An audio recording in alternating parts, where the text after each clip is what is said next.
સમય નક્કી હોય છે. સાહેબનો બેનું કામ એક એવું સાહેબ નસીબના આદર નથી.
નમસ્કાર, વિશેષ વિથ દિનેશની વિશેષ રજૂઆત ખેડૂત વિશેષમાં અને આપણી નવી યુટ્યુબ ચેનલ ખેડૂત વિશેષમાં તમે મને જોઈ રહ્યા છો.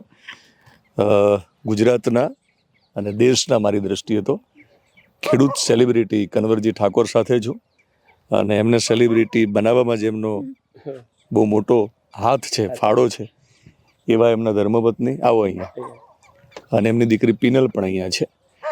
અને અમે ફોર્ચ્યુનરમાં આવ્યા તો અમારા જે વડવાઓ, કારણ કે હું પોતે ખેડૂત છું, એ પણ ખેડૂત છે, તો અમારા વડીલોએ ગાડામાં બહુ ખેતી કરી.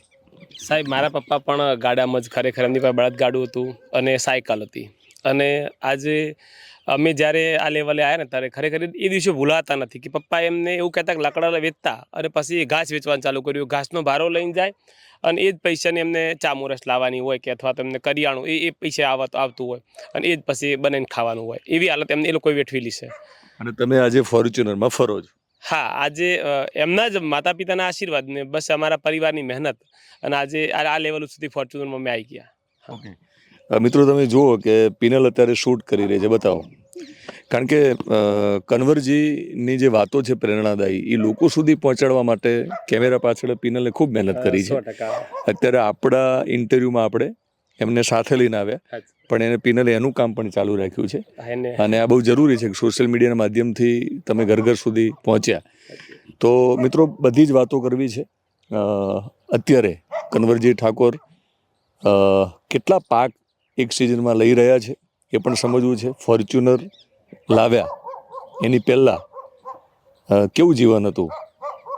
આજે બહુ વૈભવી કાર જોઈએ ત્યારે આપણને લાગતું હોય કે જીવનમાં કોઈ દુઃખ નહીં હોય, પણ દુઃખમાંથી પસાર થયા છે.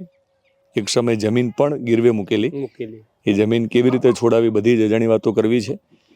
અને સેલિબ્રિટી ખેડૂત તરીકે આપણે ઓળખીએ છીએ, તો બધી વિશેષ વાતો આપણે જાણવાના છીએ.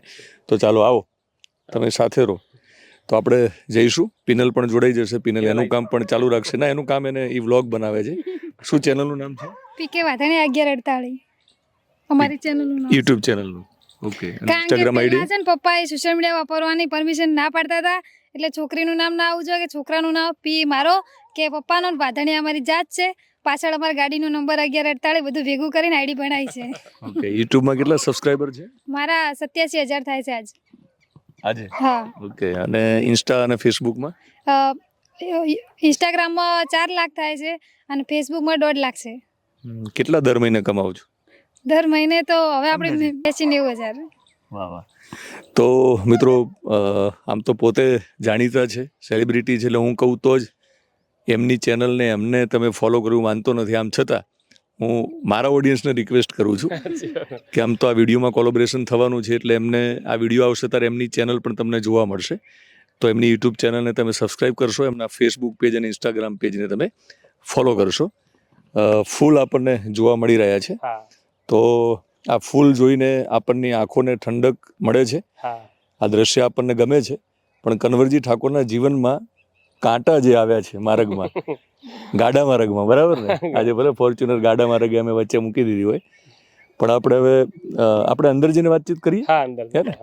ભલે ફૂલમાં આપણે વાતો કરીએ, પણ તમારા જીવનમાં જે કાંટા હતા ને પહેલા, એની વાતો કરીએ. આવો. તો અત્યારે આખું ગુજરાત તમને ઓળખે છે. નરેન્દ્ર મોદીએ પણ જે તે સમયે તમારું સન્માન કરેલું.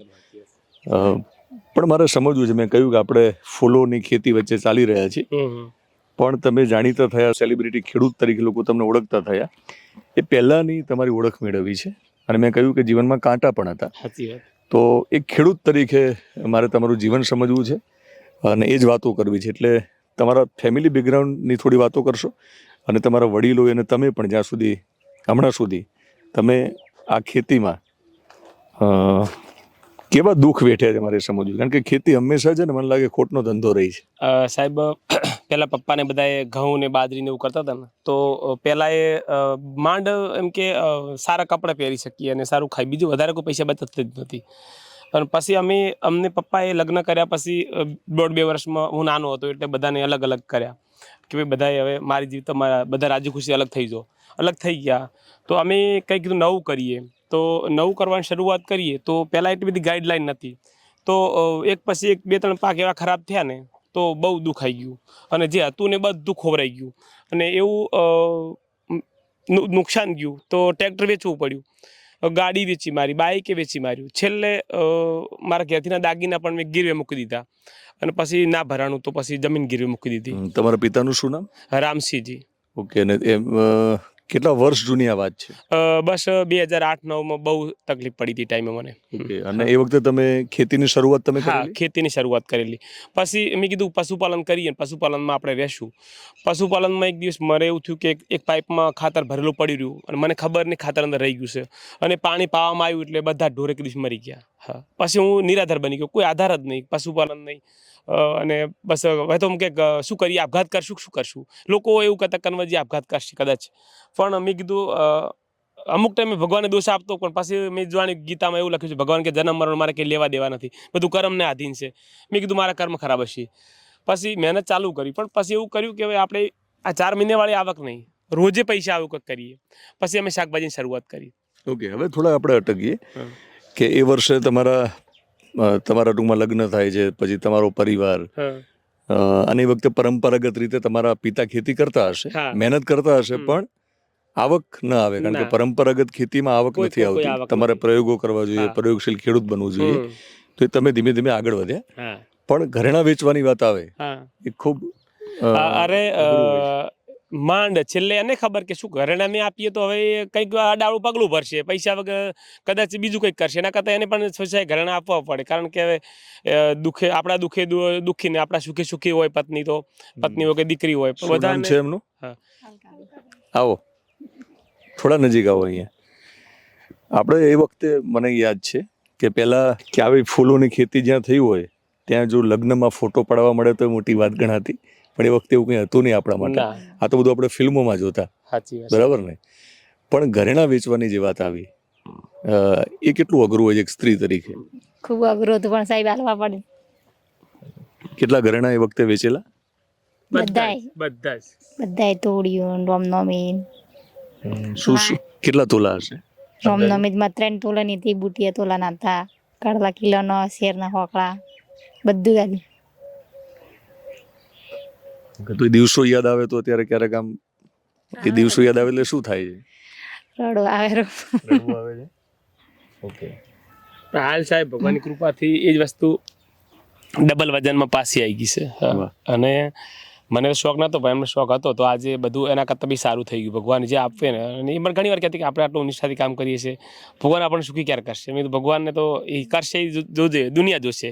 તો ઘણા બધા ઘરેણાં લેવડાયા હોય? હા. ઓકે. 3 ઘરેણાં. આજે તો મારી 2 પુત્ર વધુ છે અને બધા બસ એમને જેટલું જોઈએ એટલું બધું મળી રહ્યું છે. હા. ઓકે. 2 દીકરા છે? 2 દીકરા છે. સરસ. તો ઘરેણાં તો તમે એમના જે તે સમય ઉતારી લીધા હતા, તો હવે આ ફૂલ આપીને એમને પાછા સોરી કહી દો. આપો ફૂલ. સોરી. ફૂલ તો અમારી ઘણી બધી રીલો હોય છે, અને અમે લગભગ રમેશ બંને ફોટો પડાવવાના તો શોખીન હતા જ. અમે દુઃખ આવ્યું હતું પણ અમે એને સુખમાં કન્વર્ટ કર્યું હતું, અને આજે સુખ આવ્યું છે તો બસ અમે એ જ રીતે છીએ. કારણ કે ગરીબાઈ જેને સાહેબ જોયું હોય ને એને બહુ. અને આજ એ દિવસે જ્યારે અમે શરૂઆત કરીને કે ભાઈ રોજે બજારમાંથી કંઈક 100-200 રૂપિયા લાવીએ, નહીંતર આ 4 મહિનાવાળી ખેતી તો આપણે વાવીએ અને પેઢીએથી ઉપાડ ચાલુ કરીએ, અને પછી સાહેબ પાકે ને એટલે પેઢીવાળામાં ભરાઈએ ને તો કોઈ વધતું જ નહીં હોતું. સરવાળે શું હોય બાળકોએ ઘરેથી કીધું કે અમારે કપડાં લેતા આવજો, અમારે ભેંસનું ખોણ લાવજો, અમારે આ લાવજો. અહીંયા હિસાબ કરીએ તો શેડા ભેગા થતા ના હોય, શું ઘરે લાવીએ? હા, આખા પરિવારની આશા હોય કે ભાઈ આજ તો પપ્પા ગયા છે ગંજમાં બોરીઓ ભરીને તો કંઈક લઈને આવશે, પણ શું લઈને આવે? અહીંયા શેડા ભેગા જ ના થતા હોય, અહીંયાથી ઉપાડી લઈને બધું પૂરું કરી દીધું હોય. એમ તો આ ભાઈ નહીં ચાલે. આપણે રોજિંદી આવક આવું કરીએ. અને અને દેણું થયું ને ત્યારે કેટલા પાક લેતા હતા તમે 4 મહિને? 4 મહિનામાં એક પાક. એક પાક કયો પાક લેતા ત્યારે? બસ આખી દુનિયા બાજરી વાવે તો બાજરી, મગફળી વાવે તો મગફળી ને બટાકા. બસ દેણું થયું તો જમીન કેટલી ગીરવે મૂકી? મારી પાસે 16 વીઘા મારા ભાગમાં હતી, એટલે મેં 6 વીઘા મૂકી દીધી, 10 વીઘા રાખી હતી. ઓકે. તમને લાગ્યું કે હવે તમારે જાતે જ ઉદ્ધાર તમારો, એટલે ખેડૂતોએ જાતે જ ઉદ્ધાર કરવો પડે પોતાનો, એ વિચાર તમને આવ્યો અને પછી તમે બદલાવ લાવ્યા. ત્યારે તમે ખેતી છોડી નહીં, અગત્યનું એ છે. ના ખેતી છે. નહીંતર માણસ શું કરે, ખેતીમાં ખોટ આવે ને હા, એટલે કાં કોકના ત્યાં નોકરી કરવા જતો ના, રહે, ના. પણ તમે મોટું કામ કર્યું, તમે ખેતી ના ના છોડી. છોડી ના. પણ એ પછી તમે એવું શું કર્યું કે તમે સેલિબ્રિટી બન્યા, તમે પૈસાદાર બન્યા અને તમે ફોર્ચ્યુનર પણ લાયા? પછી સાહેબ અમે શાકભાજી ચાલુ કરીને રોજે માર્કેટમાં જઈને 1000 રૂપિયા કમાવાનું. તો માર્કેટમાં એ 1000 રૂપિયા કમાતા હતા. પછી વળી ભાવ ગગડી ગયા, તો પછી એક જગ્યાએ એક બેઠક કરીને પોતે વેચવાનું ચાલુ કર્યું. એમાં રોજના 3000 કમાતો હતો. પછી થોડી હિંમત આવી અને પછી રોજે 4-5 હજાર આવતા થયા શાકભાજીમાં. સાહેબ 5 વર્ષ માટે મારું રાત્રે અલાર્મ 2:30 વાગ્યાનું હતું. 2:50 ઉઠતો હતો અને માર્કેટ જતો દરરોજનો. તો તમે શાકભાજીથી શરૂઆત કરી? હા, બસ શાકભાજી જ મને બેઠા કર્યા છે. વાહ. પછી એકવાર એવું થયું ને તો ડુંગળીમાં વાયેલી હતી, તો એ વર્ષે અમને 11 લાખની આવક થઈ. એમ કરતાં કરતાં અમે ધીરે ધીરે આવક થઈ. એકવાર પછી ડિસ્કવર બાઇક લીધું, પછી અને બાઇક લઈને પછી ટ્રેક્ટર છોડાયું. ટ્રેક્ટર એકદમ પછી તો પૈસા આવ્યા, પછી એવો વિચાર આવ્યો કે આપણા ગામમાં કોઈને ના આવું ટ્રેક્ટર લઈએ. જોન ડીયર 4-વ્હીલર ટ્રેક્ટર લીધું. એ ટ્રેક્ટર લીધા પછી એકદમ હિંમત આવી અને હું ખાસ કરીને ચોળીમાં બહુ ફેમસ થયો હતો. એટલે ચોળી મેં વાવતા હતા. બધા લોકો જો આજે અમારે ચોળી વીણા વાવી છે, હજુ બધા હાલ વાવેતર કરતા હશે. અમારે ચોળી 100 રૂપિયા કિલો જ હતી. 1 વીઘામાંથી સાહેબ અમે 3 લાખની ચોળી વેચેલી અને એમાં ખૂબ સારી આવક થઈ. બધા આ વિસ્તારમાં મને કે કન્વર્જી કયા કે ચોળીવાળા એવું કહેતા. કયા વર્ષે? 2013 11-12માં કહો તો સાચી વાત. 13માં તો બહુ ચોળી સારી થઈ હતી. પછી બધા એવું કહેતા કન્વર્જી તમને બધા ચોળીવાળા નામથી ઓળખે છે, તો ખરેખર તમે ચોળીનું જ કંઈક કરો. પછી એક કંપનીએ મને કીધું કન્વર્જી ભાઈ અમે તમારા ફોટો છાપવા માટે ચોળીમાં. સાહેબ શું આપશો? એ કે 20 રૂપિયા કિલે આપશું. તો સાહેબ પહેલાં 1500 કિલો ચોળી વેચતા હતા, ધીરે ધીરે વધ્યા અને એમ 10,000 કિલો ચોળી વેચાવા મળી. એટલે એ લોકો મને 2 લાખ રોયલ્ટી આપતા હતા. અને હું પણ જાહેર મંચ ઉપર કહેતો કે ભાઈ હિરોઈનને શું ખબર કે 100% સરસો કા તેલ. હર્ષી ઉપર તો મારા ખેડૂતનો પરસેવો મેકાય છે. જે હિરોઈન શાકના વઘારતી હોય તેલની એડવર્ટાઈઝ કઈ રીતે કરી શકે? તો એ અમારા ખેડૂતની પ્રોડક્ટની બ્રાન્ડ એમ્બેસેડર ખેડૂત હોવો જોઈએ, બીજો કોઈ ના હોવો જોઈએ. પછી એ વાત અરવિંદભાઈ સ્વીકારી અને મને એમની કંપનીનો બ્રાન્ડ એમ્બેસેડર બનાવ્યો. એ કંપની ગુજરાત બેઝ હતી? એ ગુજરાત બેઝ હતી. એનો આખા ગુજરાતમાં કામ છે. આજે મહારાષ્ટ્ર રાજસ્થાનમાં પણ છે. એટલે તમે બ્રાન્ડ એમ્બેસેડર હા, બન્યા. લોકો મારો ફોટો જોઈને માલ ખરીદતા. કન્વર્જીનો ફોટો છે એ જ ખરીદતા હતા. ચોળીના બિયારણ હા, માટે. ચોળીના બિયારણમાં. પછી સરકારે અટલ ભૂજલ યોજના એમની આ ફુવારામાં એમને સરકારે સબસિડી આપી હતી 70%. એમને બ્રાન્ડ મને પસંદ કર્યો. મારું સપનું હતું મારા હોર્ડિંગ ક્યારે લાગશે મોટા. પછી સરકારે મને JJRCનો બ્રાન્ડ મેં બનાવ્યો. અટલ ભૂજલની એડ મેં કરી. સરકારની ઘણી બધી એડો મેં કરી. તારે મારે ઇન્સ્ટાગ્રામ કે ફેસબુક કશું નહોતું. એ દિવસે પણ હું સેલિબ્રિટી હતો. ઓકે. એટલે જે ખેડૂત સેલિબ્રિટી છે એ એકચ્યુઅલી ત્યારે બની ગયા હતા. હા, 2000 એટલે બ્રાન્ડ એમ્બેસેડર ને સેલિબ્રિટી તરીકે લોકો એટલે હા, એટલા માટે બોલતા હતા. હા, એમાં 2020ના જે ઇન્ડિયા રેકોર્ડ બુક છે એમાં 17મા પેજ ઉપર મને સ્થાન મળ્યું અને એમણે લખ્યું ફર્સ્ટ ફાર્મર બી બ્રાન્ડ એમ્બેસેડર. એટલે ત્યારથી લોકો મને સેલિબ્રિટી તરીકે ઓળખતા હતા. અને પછી સરકારે 6 વાર એવોર્ડ સન્માનિત કર્યા. અને જીવનનો એવો ઉદ્દેશ હતો કે પહેલાં પ્રતિષ્ઠા આવતી હોય છે, પૈસા મોડા આવતા હોય છે. એટલે પહેલાં બધું થઈ ગયું, એવોર્ડ મળ્યા, બધું નામ મોટું થઈ ગયું, પૈસા એટલી વાર ઓછા હતા. પછી ધીરે ધીરે 2 વર્ષ પછી પૈસા આવ્યા. અને પછી મોદી સાહેબે 2023માં દિલ્હી ખાતે અમારું પતિ પત્નીને બંને પ્લેનમાં બેહાર્યા. હેલિકોપ્ટરથી પુષ્પવર્ષા થઈ અમારા ઉપર. મારા ઘરથી ટાઈમે એના વખતમાં બહુ આવ્યા હતા. ખરેખર આપણા ઉપર ક્યાં આવું જેડ સુરક્ષા હોય. અને મોદી સાહેબે ખરેખર આ બધું કર્યું એટલે અમને બહુ આનંદ થયો. અને પછી અમારી હિંમત વધી કે ભાઈ સરકાર આપણને આટલો સપોર્ટ કરે છે. આજે 12 લાખનું ડ્રોન ખાલી 12-13 હજારમાં આપ્યું. સરકારનો મોટો સપોર્ટ અમને રહ્યો. અમારા વૈજ્ઞાનિકો હતા એ પણ અમને સપોર્ટ કરતા હતા. અને આખા વિસ્તારના લોકો સમાજમાં પણ માન સન્માન મળતું હતું. એમ કરતાં કરતાં જો આજે આ લેવલે પહોંચ્યા. પછી અમારું ઇન્સ્ટાગ્રામમાં પેજ થયું. એના પછી બહુ મોટી ઇન્સ્ટાગ્રામ અને સોશિયલ મીડિયામાં આવીએ એ પહેલાં મારે સમજવું છે કે નરેન્દ્રભાઈ મોદીએ તમારું સન્માન કર્યું, ત્યાં સુધીમાં તમે ઓલરેડી ખુદ બ્રાન્ડ બની ગયા હતા. તમે બ્રાન્ડ એમ્બેસેડરના કારણે સેલિબ્રિટી બની ગયા હતા. તો શાકભાજીથી લઈ અને ચોળી સુધી એવું તે શું કર્યું કે બીજા ખેડૂતો પ્રયત્ન કરે પણ ઘણીવાર નિષ્ફળ જતા હોય છે. તમે શું કર્યું કે તમે એમાં બીજા પૈસા દર ખેડૂતો બને? સાહેબ એક એક પાક વાવતા હતા. અમે જો આજે ચોળી અને મરચા બે ભેગા વાયેલા છે, તો ચોળી એ કઠોળ પાક છે, એ નાઇટ્રોજન પેદા કરશે, મરચાને નાઇટ્રોજનની જરૂર છે, એવા કોલોબરેશન પાક સાથે કર્યા. ટેટી અને મરચા એવા અલગ અલગ પાક અમે આજે જો મારા ખેતરમાં 10 થી 11 પાક લગાવેલા છે, અને હું 2-3 પાક ભેગો કરતો, જેથી કરીને કે ભગવાન પણ બગાડતે વિચાર કરે કે આ બગાડવામાં મજા નહીં આવે, અને ફૂલ એનર્જી સાથે કામ કરતો હતો. અને મારું પણ સપનું હતું કે હું એક એવા વિસ્તારની અંદર બધા ખેડૂતો પેદા કરું કે જે લોકો કહે ને ખેતીમાં કંઈ મળતું નથી, ખેતીમાં કોઈ વધતું નથી, ખેતી એક કાળી મજૂરી છે, એ લોકોને બોલતા બંધ કરવા તમારે. મેં તો કાળી મજૂરી દારૂ વેચ્યાને કહેવાય, ખેતી ના કહેવાય, અને મારે ખેતી વ્હાઇટ મજૂરી કહેવાય. તો મારે એ લોકોને બોલતા બંધ કરવા હતા. અને મારું પણ સપનું હતું એક ક્લાસ 1 અધિકારી કમાવું છે, અને ક્લાસ 1 અધિકારી રહે એમ મારે રહેવું છે. પણ મને તો આજે એક ધારાસભ્ય કરતાં પણ સારું માન સન્માન મળ્યું છે. જ્યાં જવું તો લોકો ઘોડીમાં બેહારે છે, ખુલ્લી ગાડીમાં બેહારે છે, અને કન્વરજીભાઈ કરીને લોકો બધા સૌરાષ્ટ્ર આખું મને એમ કે ખૂબ માન સન્માનથી બોલાવે છે. એ બાદ જવું તો લોકો કે મારી વાડીએ, પેલા કે મારી વાડીએ, આટલું બધું માન સન્માન મળ્યું છે. એ ખરેખર હું તો મારા ખેડૂતોનો આભારી છું. હજુ પણ મારું સપનું છે કે મારા સુખથી મને આનંદ નથી. દરેક વ્યક્તિ કન્વર્જી બનવો જોઈએ, દરેક વ્યક્તિ પાસે સારી ગાડી હોવી જોઈએ. મારો ખેડૂત, ગુજરાતનો ખેડૂત, દરેક ગામડામાં 2-4 કન્વર્જી હોવા જોઈએ. એ હેતુથી અને મોદી સાહેબનો કોન્સેપ્ટ હતો ખેડૂતોની આવક કઈ રીતે બમણી થાય. તો મારો પણ મેં એમને સરકારને સપોર્ટ કરવો કે ભાઈ સાહેબ આટલી બધી મહેનત કરે, ખેડૂતોની આવક બમણી કરવામાં મારો પૂરો પ્રયત્ન હતો. અને દરેક ખેડૂતોને માહિતી આ ઇન્સ્ટાગ્રામ પેજ આવ્યું, જેથી મારા ઘણા બધા પરિચય થયા. અને આજે સાહેબ વધારે નથી કહેતો, પણ 5000 યુવાનો પ્રોફાઇલ પિક્ચર મારો ફોટો રાખે છે. વાહ. આજે પ્રોફાઇલ પિક્ચરમાં પોતાના માતાનો ફોટો કોઈ રાખતો નથી, તો લોકો મારું રાખતા હોય છે. એ મને બસ ખુશી છે. અને મેં આજે ઘણા બધા 10,000 લોકો મારા રજિસ્ટરમાં બુક એની સહી છે કે એ લોકો મારી મુલાકાત લઈ ચૂક્યા છે. કલેક્ટર સાહેબ, એસપી સાહેબ હોય, હમણાં ડીઆઈજી સાહેબ પણ આવી ગયા, અને તમે પણ એક વિશેષ વ્યક્તિ આજ મારા ઘરે આવ્યા છો. એટલે ઘણા બધા લોકો, તમારા જેવા સજ્જન લોકો ખૂબ મારા ઘરે આવ્યા છે. અને આજે જુઓ પિનલના નામ ઉપર પિનલ સિંગ તેલ, પિનલ સીડ્સ, ઘણું બધું થયું. અને અને તમને સવાલ કરીશ, હા, એ પોર્શનમાં પણ મારે વાતચીત કરવી છે કે હા. માત્ર ખેતી ન કરાય, ખેતીની સાથે તમારે બિઝનેસ પણ કરવો પડે. ખેત પેદાશનો પણ વેપારી હા. આપણે બનીએ, કારણ કે વચેટીઓએ બહુ કમાઈ લીધું આપણા આમાં નામે. સાહેબ હું એવું કહું છું કે ખેડૂત વેપારી, મજૂરીઓ અને વૈજ્ઞાનિક પોતે બની જાય ને તો જ આગળ આવશે. પકાવતા દુનિયાને આવડે, વેચતા સાહેબ કોઈને આવડતું નહીં હોતું. હવે લોકો કેવું કરે છે, ઇન્સ્ટાગ્રામ વાપરતા હોય પણ સ્ટોરીનું સ્ટેટસ હિરોઈનના લગાવતા હોય છે. એ નહીં લગાવવાના. આપણે ભેંસ વેચવાની, ભેંસનું સ્ટેટસ મૂકવાનું, ગાય વેચવાની, ગાયનું સ્ટેટસ મૂકવાનું. લોકોને મોટા કરીને શું કરશો? તમે પણ વેપારી બનો. હા. અને જો આજે ઘણી જગ્યાએ હું જોઉં છું, હું પણ મારા પોતાનો બોક્સ બનાવવાનો, સદારામ ફાર્મથી મારો બોક્સ બનાવીને એક્સપોર્ટ કરવાનો છું. હા, હાલ આપણી બહેનો જે ગુજરાતીઓ છે ને બહાર ઓસ્ટ્રેલિયા, કેનેડા, અહીંયાથી ફોન કરે, કન્વરજીભાઈ તમારા મરચાં અમારે ખાવા છે. તો મેં કીધું એ પણ હવે મોદી સાહેબ સાંભળશે, એ દિવસે આપણી એક્સપોર્ટની લાઈન ચાલુ કરશે. અને અમે જો હમણાં નાસિકમાં દરેક ખેડૂતો પોતાના કન્ટેનર ભરી અને દ્રાક્ષને વિદેશમાં એક્સપોર્ટ કરી રહ્યા છે. તો અમે પણ એવી તૈયારી બતાવી રહ્યા છે કે અમારા વિસ્તારના લોકો પણ એક એફપીઓ આપણે બનાવી રહ્યા છે. એફપીઓના માધ્યમથી અમે જર્મન મગફળી એક્સપોર્ટ કરી દઈએ ગયા વર્ષે. અને હવે એવા પ્લાન છે કે આ ફૂલ પણ વિદેશમાં જાય અને વિદેશના લોકો પણ આપણી વસ્તુને ચાખે અને સ્વાદ ચાખે, અને આપણા ખેડૂતો સુખી બને. આ તમે વાત કરી, પણ પિનલના બ્રાન્ડ સાથેની જે પ્રોડક્ટ છે ને એની વાત કરી છે. પેલા વચ્ચે તમને થોડાક 2-3 સવાલો કરી લઉં કે તમે કીધું કે 1 થી વધારે પાક લેવાનું તમે શરૂ કર્યું, જે આ વિસ્તાર માટે નવી વાત હતી કે એક પાકથી માનો કે દેવાદાર બની જવાય, સાચી વાત. પણ ઘણા બધા એક સાથે પાક હોય તો આપણે ન બનીએ.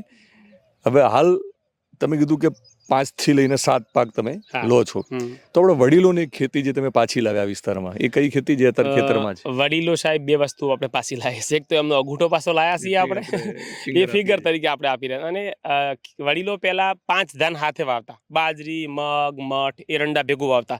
એટલે વડીલોને આપણે એવું સમજતા નથી, એટલા માટે આવું કરી રહ્યા છે. દરેક ખેતીમાં ખેતી કરવાના 3 કારણ હોઈ શકે: વિજ્ઞાન, આધ્યાત્મિક અને મહેનત. જો બાજરી અને મઠ ભેગું વાવતા હતા, તો મઠ છે એ નાઇટ્રોજન પેદા કરતું હતું અને બાજરીને નાઇટ્રોજનની જરૂર હતી. એરંડા સલ્ફર પેદા કરતા હતા અને એ પણ બાજરીની જરૂર હતી. એવા કોલોબરેશન પાક સાથે કરતા હતા. તો મેં પણ વિચાર્યું કે એવા કોલોબરેશન પાક કરીએ, જેથી કરીને એમાં આપણે યુરિયા ખાતરની આજે સૌથી વધુ યુરિયા ખાતરનું જમીનનું નુકસાન કરે છે. તો અમે યુરિયા ખાતર ક્યારેય વાપરતા જ નથી. આ ફૂલ છે તો ફૂલના કેટલા બધા કારણ છે. એક તો જો ખુશ્બુ આપે છે, આપણા હાથ સારા રહેશે, આપણી વસ્તુ ભગવાનના ચરણે જઈ રહી છે. અને બીજું, એક ખેતીમાં નેમિટોડ નામનો ભયંકર રોગ હોય છે, એ ફૂલ વાવવાથી ક્યારે નથી આવતો. બીજું, મેં જે પણ પાકો વાયા છે એ ક્યારે મેં જેને હાર્વેસ્ટિંગ કર્યું છે ને, કટિંગ કર્યું છે, ક્યારે બહાર ફેંક્યા જ નથી. તેરા તુજે અર્પણ. અંદર બધું શેડવી દેવાનું, કોહવાઈ જાય, પછી જમીનમાં જ દાટી જેનું દેવાનું. ખાતર હોય. બધું જ ટોટલ પાક, ટેટી હોય, ચોળી હોય, બધું જ પાક અંદર જ એનું દાટી દઉં છું, એનું હાર્વેસ્ટિંગ પતી જાય એટલા માટે. એટલે આવું બધું જ. અને મને એકવાર પ્રશ્ન પૂછવામાં આવ્યો કે ભાઈ ધરતી માતા સજીવ છે કે નિર્જીવ? ત્યારે મેં ઊભા થઈને બોલ્યો હું ધરતી માતા સાથે વાતો કરું છું. આ પાક સાથે અમે વાતો કરીએ છીએ. આજે બધા ખેડૂતો શું કરતા હોય, એગ્રોવાન પૂછતા હોય કે ભાઈ પાકમાં શેની જરૂર છે, તો અમને એટલી ખબર પડે કે અમારા પાકને શેની જરૂર છે. અમે એગ્રોવાન પૂછવું જ નથી પડતું અમારે. ખેડૂતે મિત્રો પોતે જ વૈજ્ઞાનિક બનવાની જરૂર છે. ખેડૂત પોતાનો વૈજ્ઞાનિક હોવો જોઈએ. અને એના પાકને શું જોઈએ એને ખબર પડવી જોઈએ. એની ગાયને શું બીમાર છે તો એને ખબર પડવી જોઈએ. અને આજે એટલી બધી લાગણી હોવી જોઈએ. ખેતી હેત અને પ્રેમથી કરી, હેતે કરે તો ખેતી, નહીંતર ફજેતી છે. એક પાક જે છે એ વડીલો વાવતા આપણા, હા, એના વિશે વાત કરો અને સમજાવો કે હમણાં જ તમે જે આવક લીધી, કેટલી લીધી ને કેટલી લેવાના છો? હાલ અમે 1 વીઘાની અંદર અમારે સાહેબ ભાડું આપ્યું હોય ને જમીન, તો 30,000 થી 35,000 ભાડું છે. હવે 30,000-35,000 ભાડું હોય, લાઇટ બિલ હોય, અને 50,000 પડતી હોય જમીન. હવે આ વિસ્તારમાં જો હું બધા ગુજરાતના ખેડૂતોની વાત નથી કરતો, પણ અમારા વિસ્તારની અંદર તમે જો 1.5 લાખ રૂપિયા વીઘે ના કમાતા હોય તો ખેતી નહીં કરવાની. અને આટલું બધું પણ ખેતીને જેમ નોકરિયાત 8 કલાક સમય આપે છે, એમ ખેતીમાં આપણે 4 કલાક સમય આપવો પડે. જેમ દુકાનદાર દુકાને જઈ શટર 5 વાર પાય લાગીને શટર ઊંચું કરે, એમ આપણે ધરતી માતાને 5 વાર પાય લાગીને ધરતી માતાને એન્ટર થવું જોઈએ. અને ખેતીને બિઝનેસ માનવો પડે. તો જો ઘણા ખેડૂત શું કરતા હોય છે ખબર છે કે 4 મહિનાનો પાક વાવી, ગલ્લે ગપાટા મારવાના અને મોદી સાહેબના 2000ની રાહ જોઈને બેહવાનું. એમ ખેતી ના થાય. એને 4 કલાક પર સમય આપવો પડે. એ કંપનીની જેમ ખેતીનું કામ કરવું અને જોઈએ. એક એમ લાગણીથી તો જ સાહેબ કંઈક આવક થાય. અને ઘણા બધા આપણા ગુજરાતના ખેડૂતો સારી આવક મેળવતા હોય છે. અને હું તો જ્યારે તારે કહું છું કે જેને પણ જોવું હોય મારા ખેતરમાં આવીને મારી આવક જોઈ શકે છે. કારણ કે આજે અમે જે ખેતીમાં કમાઈ રહ્યા છીએ એ ઘણા લોકોના સપના છે. અત્યારે કયા કયા પાક ઊભા છે ટૂંકમાં કહી દો. અત્યારે સાહેબ ટેટી 2 પ્રકારની ઊભી છે. કાળેંગા ઊભા છે, શિમલા મરચાં ઊભા છે, સાદા મરચાં ઊભા છે, તરબૂચ, રીંગણ અને ગલગોટા, ટીંસા, કાળેંગા લગભગ 10 પાક જેવું ઊભું છે. કાળેંગા હમણાં વેચ્યા? હા, કાળેંગા 1 વીઘો હતા. અને કઈ દઉં આવક 1 વીઘામાંથી 60 જબલા નીકળ્યા હતા અને 30 રૂપિયા કિલો ગયા હતા અને 30,000ની આવક થઈ હતી. 30,000ની થઈ અને હજુ કરશો તમે આવક? લગભગ એવા વારા 10 આવી જશે. હા, હવે ભાવ શું રહે ખબર નહીં, પણ મારું સાહેબ સપનું એવું છે કે હજુ સરકારની જે ઘણી બધી દાખલા કે કાળેંગા છે તો એની ફ્રાય બને ગ્રેવી પણ થઈ શકે. સરકાર એમાં સબસિડી આપી રહી છે. અને જો કદાચ હમણાં ખેડૂત તમને કીધું મેં તમે શું વાવ્યું કે કોઠેંબા, તો કોઠેંબા આપણે બાપ દાદા વાવતા જ હતા. અને એની કાતરી પાડી મેં ક્યાં મૂકી કે 1,000 રૂપિયા કિલો. મેં તો કેટલી પડી વીઘામથી, તો કે 60 કિલો, તો 60,000 વીઘામથી આવક થઈ. અને ખેતી આપણે બાપ દાદાની ખેતી નવી નહીં કરવાની, કોઈ ડ્રેગન ફ્રૂટ ને આ નવી ખેતીઓ નહીં, જે બાપ દાદા કરતા જ ખેતી કરવાની, ખાલી રીત બદલવાની છે. બાપ દાદાની જમીન ગીરવે મૂકવી પડી હતી, એ ક્યારે છોડાવી? એ પછી સાહેબ અમારે આ પૈસા આવ્યા ને શાકભાજીના, એટલે અમે છોડી દીધી હતી.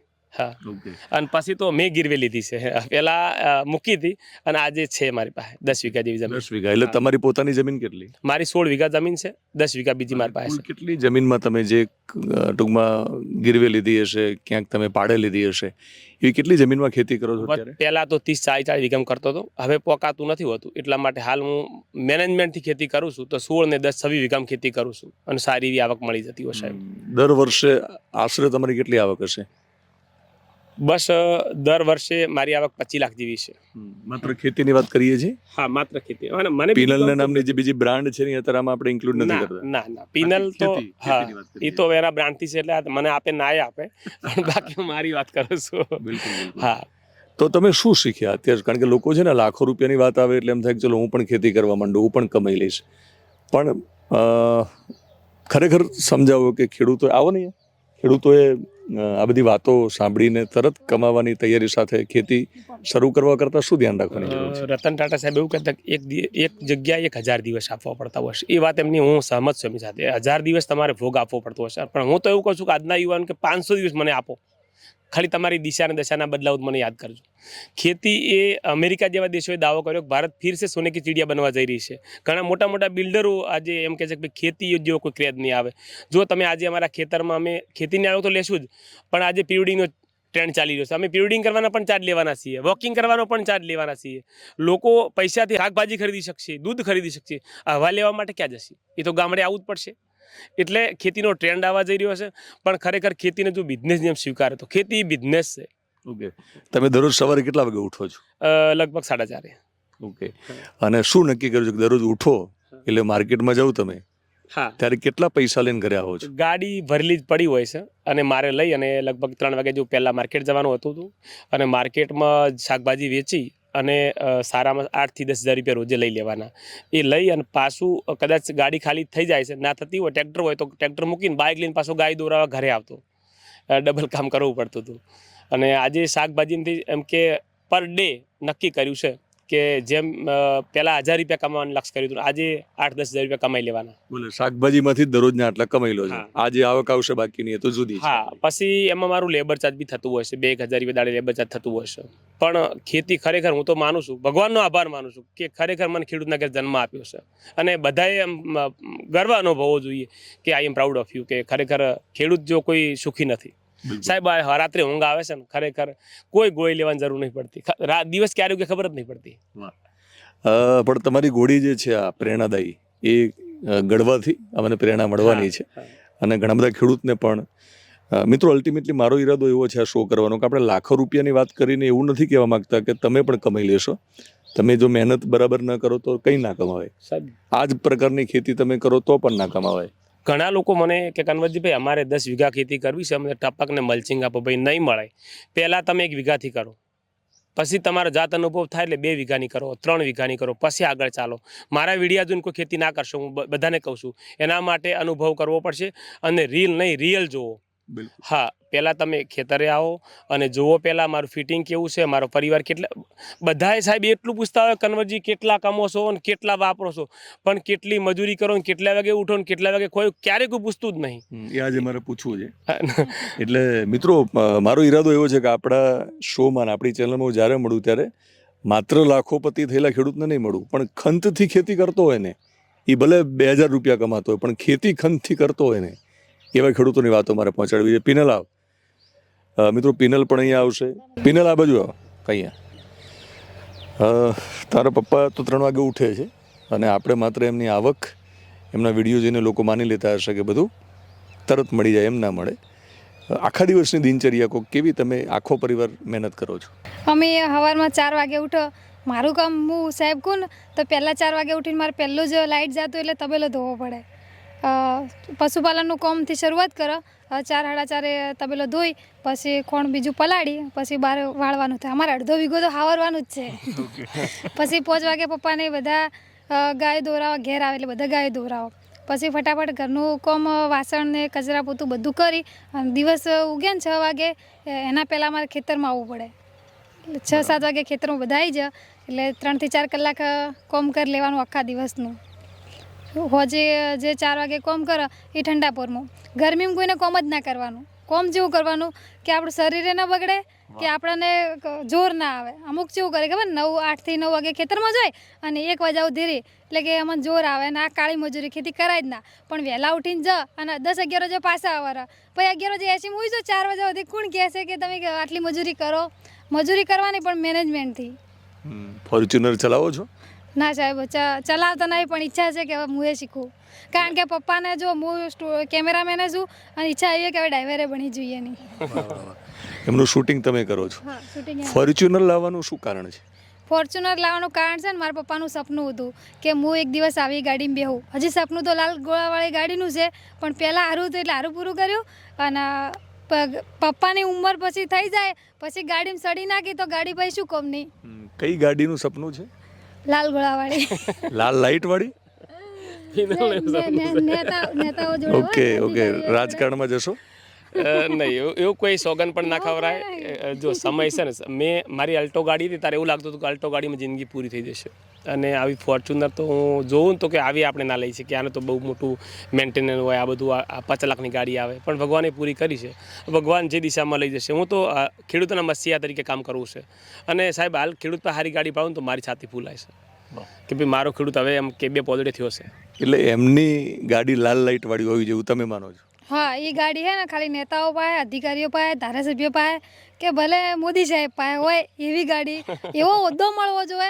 ના રાજકારણમાં અમે બધી છૂટથી હાલ અમારે જો સેલિબ્રિટીનો હોદ્દો કેવો છે કે અમે ગમે એ સાઈડ જાય તો ગમે એ બાજુ બોલી કે જો કોંગ્રેસમાં તો ભાજપનું ના બોલી કે ભાજપમાં કોંગ્રેસનું ના બોલાય.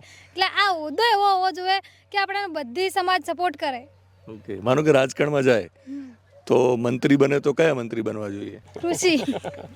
અમે સાહેબ એક વાત પપ્પાની જે ખાસ રાખે ખબર હે કે સપનું એ નાનું કોઈ દાડો ના જોવાનું. સપના જોવાના છો કોઈ પૈસા લે, સપના મોટા જ જોવાના. ઓકે, તો એ લાલ લાઇટવાળી ગાડીમાં ફરે એવું તમે સપનું જોયું છે. તમારું પોતાનું શું સપનું છે? મારું પોતાનું પહેલાં તો સપના બધા તૂટી જતા કારણ કે ભણતર છોડી મૂક્યું હતું. કેટલું ભણ્યા છો? 8 જ ભણી છું કારણ કે પરિસ્થિતિ ખરાબ હતી અને પપ્પા કામ ખૂબ કરતા એટલે મને ઈચ્છા થઈ કે હું ભણશું તો પપ્પાને કામ કોણ કરાવશે, એટલે મને ઈચ્છા થઈ કે હું ભણતર છોડી મૂકું પપ્પાને મદદ કરું જેથી કરીને અમારી પરિસ્થિતિ સુધરે. ઓકે, બીજું એક સપનું કયું છે? કારણ કે કંઈક બંગલો બની રહ્યો છે. મેં હમણાં જોયું આપણે ત્યાં તમારા ઘરે આવ્યો ત્યારે ચા પીવડાવી ત્યારે. સાહેબ અમારા ઘેર છે ને બધા આવે ને તો એમ જ પૂછે કે તમારું ઘર ક્યાં છે. ઘર હવે પરિસ્થિતિ હવે અમે થઈ છે એટલે મકોને એવું હોવું જોઈએ કે આખા ગામમાં કોઈને ના હોય. અમારા ફોર્ચ્યુનર ગાડી અમારા ગામમાં હજુ સુધી કોઈને છે નહીં એટલે મકોને જર અમારી મજૂરી સફળ થઈ એટલે હવે અમે શરૂઆત કરવાનો છીએ. મકાન બંગલો બનાવો છો? હા, 2 ભાઈઓને ભેગો બંગલો બને છે. જો આમ તો જો પપ્પા ઈચ્છે ને કે 2 છોકરા ભેગા રહે તો ભેગા જ રહે પહેલથી, પણ આપણે પહેલથી નક્કી કરે કે 2 છોકરાને અલગ અલગ મકાન બનાવશે તો ખર્ચો પણ વધી જાય ને છોકરા પણ જુદા પડી જાય. હવે અમે એવું નક્કી કર્યું છે કે છોકરાને જુદું રહેવું ને તો બાજુમાં ઝૂંપડું બનાવે, બાકી રહેવાનું બંનેને ભેગું જ, એક જ ચૂલો થાય એ ઘરમાં. વાહ. અને તમારા દાદાને તમે કંઈક યાદ કર્યા હતા કે એ અલ્ટિમેટલી બંગલો બનાવો ત્યારે એની પાછળની કહાની એ છે કે તમારા દાદા કયા દિવસે તમે પછી લોકોને બોલાવવાના છો? મારા દાદાને જે તિથિ ઉજવવાની આવે ને અમે 12 મહિનામાં એક વખત દાદી દાદાની તિથિ ઉજવો, જમણવાર મોટો રાખે છે. આ વખતેનો જમણવાર અમને અંદાજો તો 3 થી 4 હજારનો, પણ વસ્તી 5 થી 6 હજાર આવીને આ સાલ તો એવું લાગે છે કે 10 હજારનો જમણવાર ફરી કરવો પડશે. અમારા જે કરિયાણું આવે છે ને એ મોલવાળા શેઠ ખુદ અહીંયા આવ્યા હતા. બીજી વાર કરિયાણું મૂકવા વસ્તી એટલી આવી ને કે સાહેબ કોઈ સીમા જ ના રહી, ઊભી મગફળી પાર્કિંગ કરવું પડ્યું હતું. તમારા ત્યાં બંગલો હોય, 2 ભાઈ ભેગા રહેવું ઈચ્છે છે, પણ દીકરી છે એટલે એકવાર જવાની છે, બરાબર? તો અત્યારે તો બધું એ જ કરે છે તમારું પડદા પાછળની. પિનલ આટલી બધી સફળતા પાછળ પિનલનો મોટો હાથ છે, પણ મારે જે પુત્ર વધુ આવી પણ દીકરી જેવી જ છે. એ પણ મને ખૂબ સપોર્ટ કરી રહી છે અને આજે જીવન સાથી તો પાય જ છે, એ તો કોઈ દૂર જવાનું નથી. એટલે બંને અમે તો 2 છીએ જ. પણ સાહેબ અમુક જગ્યાએ જો વૈભવ આવતો હોય, પૈસા આવતા હોય, પણ એ દિવસે ગુંડા થાકી ગયા, ઉંમર પતી ગયું હશે. ફોર્ચ્યુનરમાં કોઈક આપણે પકડીને બિહારવા પડતા હોય, સીડીએ ચડવા તો આપણે ટેકો રાખીએ, પણ મારે ભગવાને એવું કર્યું છે કે ગાડીમાં પણ જાતે ચડી કહીશું અને બંગલો પણ એક સારા બજેટથી બની રહ્યો છે. લગભગ આ વિસ્તારમાં કોઈને એવો બંગલો નહીં હોય. એવો બંગલો અંદાજિત કેટલા ખર્ચમાં બંગલો બનશે? અંદાજિત 1 કરોડ આજુબાજુનું બજેટ છે. હા હા. લોન લેવાની જરૂર નથી? નથી, હજુ તો નથી પડી. હા. પિનલ, હમણાં એક ગઈકાલે જ વિધાનસભામાં અને વારંવાર ચર્ચા થાય છે કે લગ્નની જે નોંધણી છે બહુ સારું કર્યું. એ પદ્ધતિમાં આપણે ફેરફાર કર્યો સરકારે. જો કોઈને પ્રેમ કરવો એ ગુનો નથી, લગ્ન કરવા એ બંધારણ આપણને હક આપ્યો છે કે તમે જ્યારે તમારી લગ્નની ઉંમર થાય છોકરા છોકરીને તમે લગ્ન કરી શકો. પણ ખોટા લોકો જોડે લગ્ન કરવાના, ભાગીને લગ્ન કરવાના અને મા બાપ પાઘડી ઉતારે પોલીસ સ્ટેશનમાં અને દીકરી સામે ના જુએ એવા દ્રશ્યો આપણે જોયા છે. તો એક દીકરી તરીકે કહો કે એ કેટલું ખોટું છે? સમજ્યા તમે? પ્રેમ કરો ખોટો નથી, પણ તમે કોને પ્રેમ કરો છો? તમે હા, તો જે લોકો જે દીકરીઓ ભાગીને લગ્ન કરે છે અને પાત્ર સામેવાળું બરાબર નથી હોતું, કશું જ હોતું નથી, સીન સપાટા કરીને એને ઘણીવાર મને એવું લાગે છે કેટલાક કિસ્સામાં તો એને બ્લેકમેલ પણ કરતા હશે. એટલે દીકરી તો સમજાવો કે દીકરીઓને પણ એક મેસેજ મળશે, મા બાપને પહેલો પ્રેમ કરવો કેમ જરૂરી છે? મા બાપને પહેલો પ્રેમ કરવો એટલા માટે જરૂરી છે કે નાનપણથી આપણી બધી ઈચ્છા તો એ જ પૂરી કરે. હવે આપણે લગભગ 10 થી 20 વર્ષના થાય એટલા ઘડ મા બાપ આપણે બધું ઈચ્છે પૂરી કરે છે. અને 2 મહિના કે જાણે 20 દિવસનો માણસ આવે અને એમ કે હું તમને પ્રેમ કરું છું તો તમે મારી હંગાત ભાગી જાઓ કે લગ્ન કરો. તો દરેક દીકરીને કહેવા માગું છું કે એવું ના કરાય, કારણ કે આપણે બાપની ઇજ્જત જાય, સમાજમાં નામ ખોટું બદનામ થાય. આપણે મા બાપને કહી શકીએ કે પપ્પા મને ગમે છે તો તમારો જો હા હોય તો તમે અહીંયા લગ્ન કરાવો, ભાગવાની કોઈ જરૂર તો છે જ નહીં. લગ્ન કરાવવા અને ભાગીને જવું એમાં રાત દિવસનો ફરક છે. પેલા પપ્પા લગ્ન કરાવે ને એમાં થોડું સારું સન્માન વધારે મળે. અને જે છોકરો કે જે વ્યક્તિ તમને ભગાડી જવા તૈયાર હોય એ તમને ક્યારે, એટલે દીકરીઓ વિચારવાની જરૂર છે કે જે મા બાપથી દૂર કરવા માટે જે તૈયાર થતો હોય એ કદાચ એનો ન જ થાય ને ભવિષ્યમાં. એ પણ દીકરાને પણ જેને સમજવું જોઈએ કે 20 વર્ષમાં એના મા બાપની નહીં થઈ તો એની શું થવાની. ઓકે, એને પણ વિચારવાનું છે. જે ધાવણ ભૂલી કહેતી હોય જે ધાવણ ભૂલી જાય અને 20 વર્ષના મા બાપનો પ્રેમને ભૂલી કહેતી હોય એ સામે જઈને શું એની સેવા કરવાની છે. હું તો એમ કહું કે જે નથી કહેતા કે મા બાપની ના થાય એ કોઈનું ના થાય, તો એ ધર્મપત્ની સ્વીકારવી પણ ના જોઈએ. તો જે ભાગી જાય છે ને, અલ્ટિમેટલી આપણે ફરી ચર્ચા એટલે કરીએ છીએ કે એ દ્રશ્યો બહુ ડરામણા હોય છે, પીડા થાય બાપને. મોટાભાગે છે ને લફંગાઓ જોડે ભાગી જાય છે અને સોશિયલ મીડિયા ઉપર મોટી મોટી ગાડીઓના ફોટા જોઈને. બે ઘટનાઓમાં એવું જોઈ કે એના બાપની 10 એકર જમીન અને એ છોકરી ગઈ ડ્રાઈવર સાથે, એને ઘરનું છાપરું પણ નહીં, અને પોલીસ સ્ટેશનનું હાથે પકડીને લાવી તો છોકરી એવું કે મારી મમ્મી પાસે ઓળખતી નથી. મેં સ્વીકાર કર્યો કે મેં ધાવણ ભૂલી જાય, જેને 20 વર્ષમાં એક વસ્તુ પણ એને ખોટી ખવરાઈ ના હોય, ખોટી પહેરાઈ ના હોય, તો સાહેબ એને ભૂલી કે એ હોમે જઈને પણ એવું કરી શકતી હોય, કારણ કે એ વ્યક્તિનો કોઈ વિશ્વાસ ના કરાય. હું તો કોઈ બાપનો નથી, કોઈનો ના કહેવાય, એના હાથે સંબંધ પણ ના રખવરાય. ખરેખર સરકારે જે ગઈકાલે જે કાયદો લાવ્યો છે ને કે ભાઈ મા બાપની મંજૂરી વગર લગ્ન ના થાય, એ ખૂબ હું તો પ્રશંસા કરું સરકારની પણ. દીકરીની વાતચીત કરીએ છીએ તો દીકરી તો તમારી ધામધૂમથી બીજા ઘરે જવાની છે, પણ હાલ તમારા ઘરે છે અને એના નામથી તમે અનેક બ્રાન્ડની પ્રોડક્ટ બનાવીને વેચી રહ્યા છો. એના વિશે વાત કરી, વિચાર ક્યારે આવ્યો? બસ મેં સાહેબ મારી બધી બાર સદારામ બાપાના નામે ચાલતી હતી, એટલે મેં સીડનું જ્યારે વિચાર્યું, મેં તો સીડ છે ને એ સીડનું પેકેટ છે ને ગમે ત્યારે કોઈક રસ્તામાં ફેંકી મારે અને બાપાનું નામ ઉપર હોય તો એના ઉપર પગ આવી જાય, તો સદારામ બાપાના નામ ઉપર પગ આવે એવું કામ મારે કરવું નથી. મેં પિનલ નામ સ્વીકાર્યું, તો પિનલ એની તો રાય હતી જ. જો દીકરા 2 હતા, દીકરાના નામે કામ નહીં કરો તો એક દીકરો નારાજ થાય, 2 વહુ હતી, એક વહુ નામે કરો તો એક વહુ નારાજ થાય, તો એક દીકરી નામે કરીએ કોઈ નારાજ જ ના થાય. અને પિનલ બધાને, વહુઓને પણ લાડકવાઈ હતી, મારે પણ લાડકવાઈ, મમ્મીને લાડકવાઈ હતી, તો પિનલ નામ ઉપર કર્યું. તો પિનલ એનું નામ પિંકી હતું, પણ ખબર છે ને પૈસા વધારે નામ બદલાઈ જતું હોય છે, આજે બધા પિનલ થઈ ગયું એનું. અને પિનલ સિંગ તેલ અમે લોન્ચ કર્યું, અને આજે પિનલ સિંગ તેલને અમે વડોદરા સુધી ફ્રેન્ચાઇઝીઓ આપીને આ બિઝનેસને મોટો કર્યો. પછી પિનલ સીડ્સ કર્યું, અને સીડ્સમાં જ્યારે વેરાયટીઓ અલગ અલગ લોન્ચ કરવાની. કઈ છે સીડ્સમાં? પિનલ સીડ્સ છે, એમાં 19 વેરાયટી છે. તો એમાં એક નામ મેં મારા વાઈફનું પણ આપ્યું છે, એક હેતલ નામ છે. તો હેતલ નામ બિયારણમાં કયા પાકનું બિયારણ વેચીએ છીએ? ટેટી, તરબૂચ, બાજરી, રાયડું, પછી આ ગલગોટા, મારી 19 વેરાયટી છે. બધી ભીંડા, દૂધી, કાકડી, બધું થઈને. તો એમાં મારા પરિવારના ઘણા ખરા નામ આપી દીધા છે. અને પરિવાર ખરેખર હું બધા એવું કહેતા સ્વર્ગ છે, પણ હું તો અહીંયા સ્વર્ગ માનું છું. મારો પરિવાર એ જ સ્વર્ગ છે. હા. તો પિનલ, તમારું સપનું, એમનું સપનું ને આમ તો જુદા કોઈ સપના રહ્યા ને, આપણે ઘણી બધી વાતો કરી છે. તો સન્માન અત્યાર સુધીમાં ઘણા બધા મળ્યા છે, અને બાપ અને દીકરીને એક સાથે સન્માન મળે ખેતી માટે, એ મને લાગે પહેલી વાર બન્યું હશે. હા, પહેલી વાર સાહેબ. જ્યારે હું રાજ્ય કક્ષાનો એવોર્ડ લેવા માટે મેં સીએમના હાથે રાજ્ય કક્ષાનો એવોર્ડ લીધો હતો અમદાવાદની અંદર, અને પિનલ અહીંયા તાલુકા કક્ષાનો એવોર્ડ મારા પ્રવીણભાઈ માયના હસ્તે લીધો હતો. તો ખરેખર અમે બંને બાપ દીકરી સરકારના પણ આભારી હતા, અને બધા લોકોના ખરેખર કે બાપ દીકરી ગૌરવશાળી કહીએ કે એક દિવસે એવોર્ડ લેનાર ગુજરાતના પ્રથમ વ્યક્તિ અમે હતા. કારણ કે દીકરીને પ્યોરમાં એવોર્ડ ના મળે, કારણ કે જમીન એના નામે ના હોય એટલા માટે.